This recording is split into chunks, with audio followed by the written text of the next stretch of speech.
Cordon and సెర్చ్లో భాగంగా మా నెల్లూరు జిల్లా ఎస్పీ గారు ఆదేశాల మేరకు ఈరోజు ఉదయం 4:30 గంటల నుంచి కావలి టౌన్లోని ఇస్లాంపేటలో ప్రతి ఇంటిని కూడా సెర్చ్ చేయడం జరిగింది.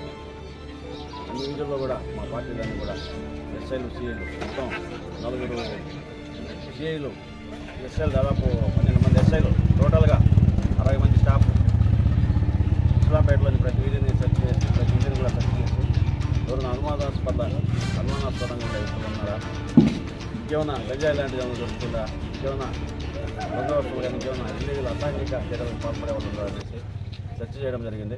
అందులో భాగంగా 37 బైక్స్, ఒక ఆటో కూడా మంచి రికార్డ్స్, వాటికి సంబంధించిన రికార్డ్స్ వాళ్ళ దగ్గర లేవు, ఓనర్స్ దగ్గర, వాటిని కూడా సీజ్ చేయడం జరిగింది.